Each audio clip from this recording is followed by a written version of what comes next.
എടാ, നീ 3 ബിസിനസ് ഒരുമിച്ച് നടത്തിയിരുന്ന കാലത്ത് ഉറക്കമില്ലാതെ ഇങ്ങനെ ആലോചിച്ചിരിക്കുന്നത് കണ്ടിട്ടുണ്ടായിരുന്നു. എന്തായിരുന്നു ഇത്ര വലിയ കൺഫ്യൂഷൻ? സത്യം പറഞ്ഞ അമ്മ, പല ദിവസങ്ങളും തീരുമാനങ്ങൾ എടുക്കാൻ പറ്റാതെ ഓവർ തിങ്ക് ചെയ്ത് ഭയന്ന് ഡിസിഷൻസ് എല്ലാം ഡിലേ ചെയ്തിരിക്കുമായിരുന്നു. അതായിരുന്നു കൺഫ്യൂഷൻ. പിന്നീട് ഞാൻ ഒരു സിമ്പിൾ മെത്തേഡ് കണ്ടുപിടിച്ചു. ഒരു 3 സ്റ്റെപ്പ് പ്രോസസ്സ്.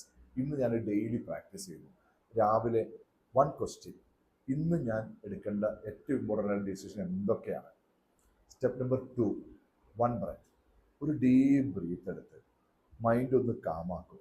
അപ്പോൾ ക്ലാരിറ്റി വരും. Step number 3, 1 action. ആ എടുത്ത ഡിസിഷനെ ആക്ഷൻ സ്റ്റെപ്പുകളാക്കി മാറ്റും. ഡിസിഷൻ ഡിലേ ചെയ്യാതെ അത് ആ ആക്ഷൻ സ്റ്റെപ്പ് വരുമ്പോൾ നമുക്ക് കൂടുതൽ ക്ലാരിറ്റി വരും. അതായത് ഒരു ശ്വാസത്തിൻ്റെ ടൈമിൽ അല്ലേ? അതെ അമ്മേ. 1 ക്വസ്റ്റ്യൻ, 1 ബ്രെത്ത്, 1 ആക്ഷൻ. നിങ്ങൾക്കും ഇത് ഫ്രീ ആയി പ്രാക്ടീസ് ചെയ്യണമെങ്കിൽ കമൻറ്റ് ചെയ്യൂ. ക്ലാരിറ്റി.